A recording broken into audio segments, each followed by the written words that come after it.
Hey, everybody. Defective clauses. That's today's topic. We'll talk about defective clauses.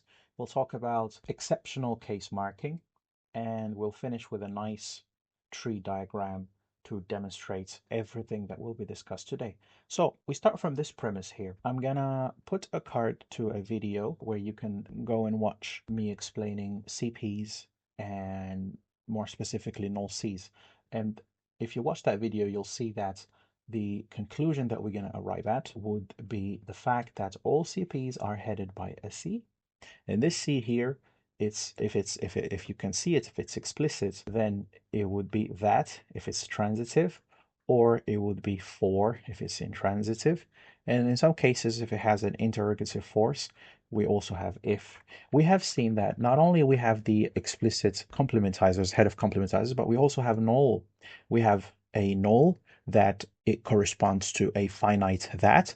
We have a null that corresponds to a for, and we also have a null that corresponds to a pro sentence. Now, I advise you to go and watch the video where I discussed null Cs. So defective clauses are clauses that do have a subject and a verb, but they do lack a CP.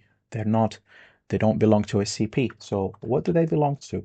There is evidence, as we shall see shortly, that these clauses belong or are part of a TP. So it stops as a TP, it doesn't go higher to a CP, as this generalization says.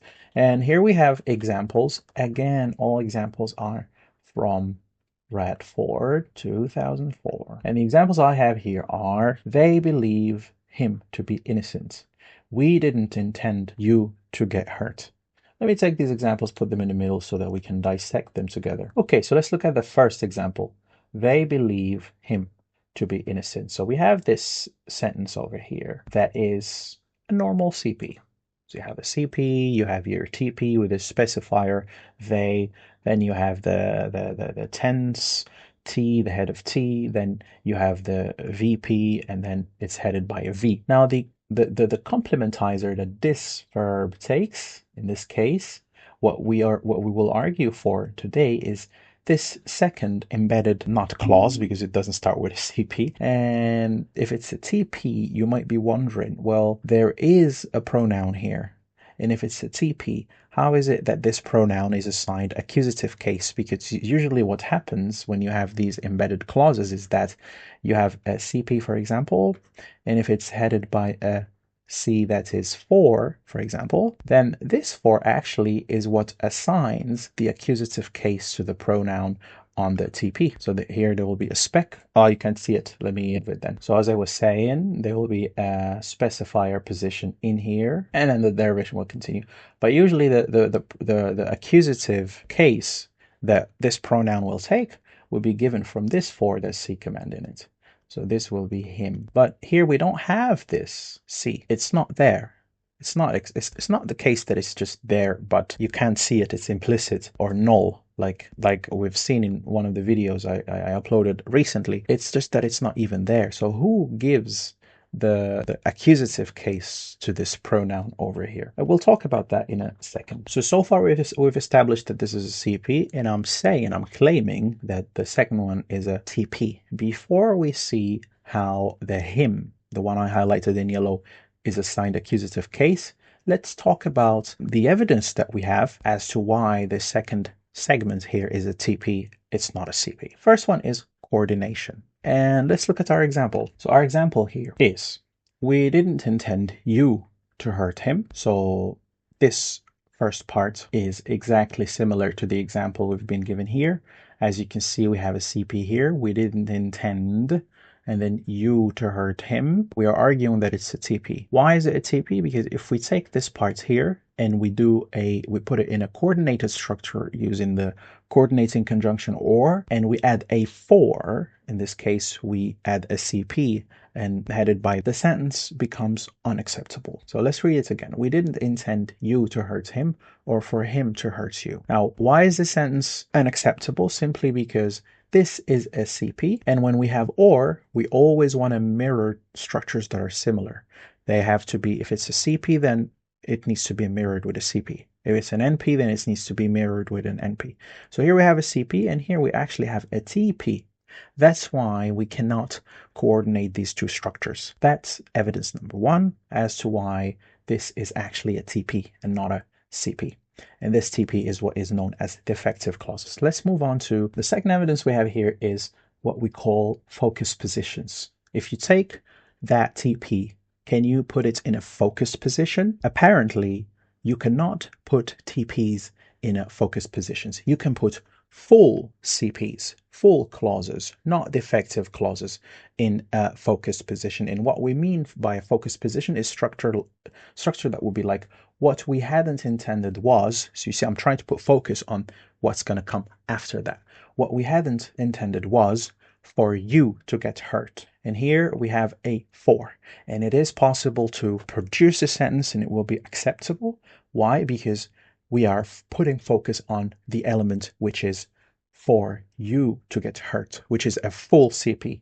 Now, if we want to do the same focus structure on a sentence, but without a CP layer, just a TP, guess what? It becomes unacceptable.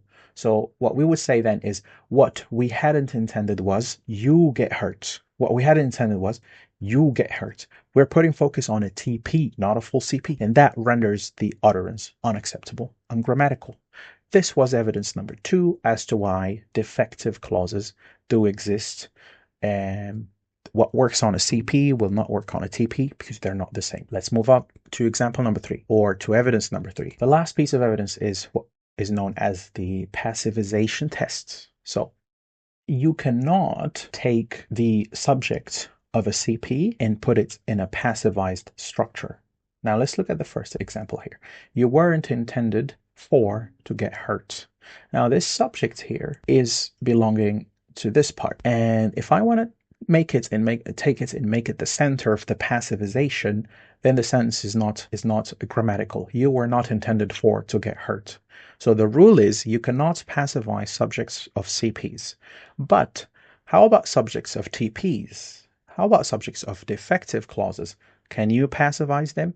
The answer is yes. Let's look at the second example. You weren't intended to get hurt. Fine, grammatical, acceptable.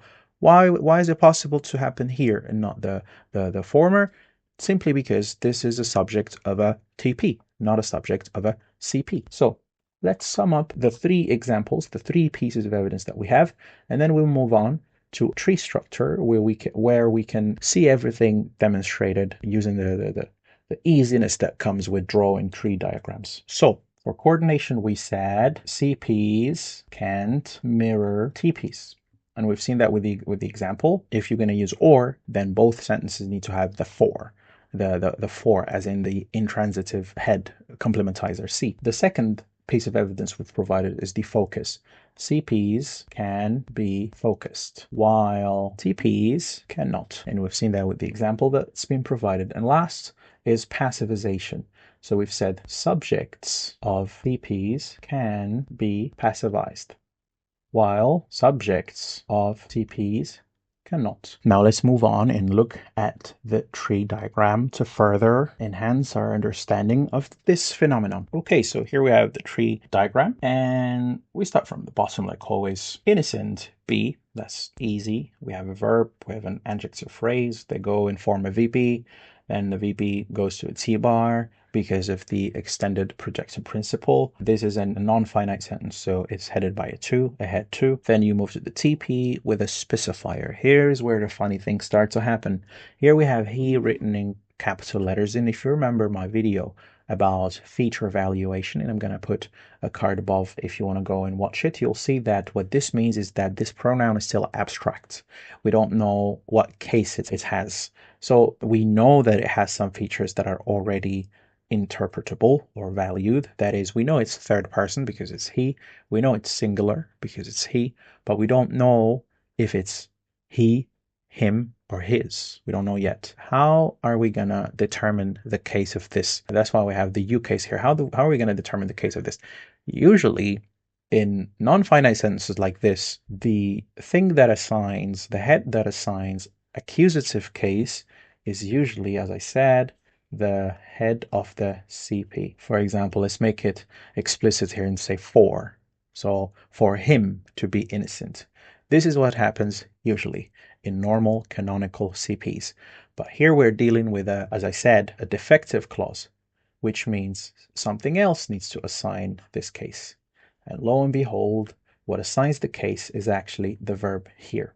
So this verb here, believe, that is belonging to the upper clause, encroaches on the TP, on the lower TP, and assigns accusative case to this pronoun. So the case no longer is undetermined, the case becomes accusative. And this phenomenon is what is known in the literature as exceptional case marking, or ECM for short.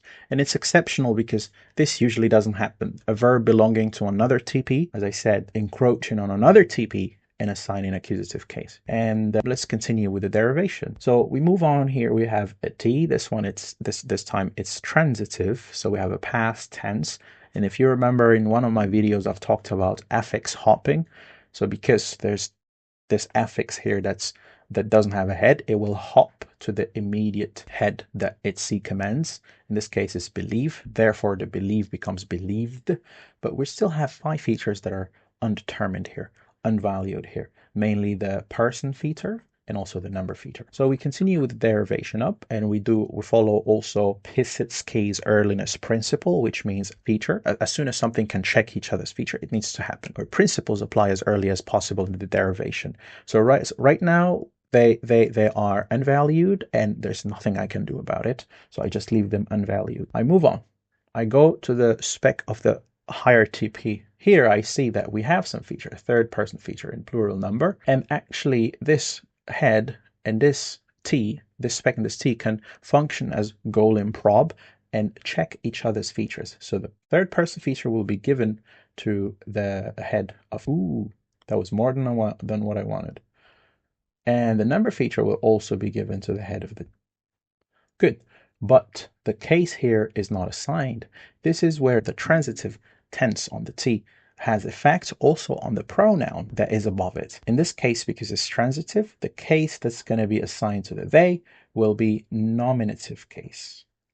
So the they here is also written in capital letters, which means it's still abstract. We don't know what case it is in. But thanks to the T here, a case will be given to the pronoun here, and this case will be nominative. And we're going to write it here with nom. And we keep going up the derivation, and we find that we have a null C because it's a declarative sentence. And again, I have a video about null Cs if you want to go and watch that and see what declarative null Cs are all about. There was a bit of case marking and case theory here. If it's a bit too much, don't worry. The next video will be mainly about case, and then hopefully if you watch that, you can come back to this one and it will make much more sense. That's it for today. I'm out.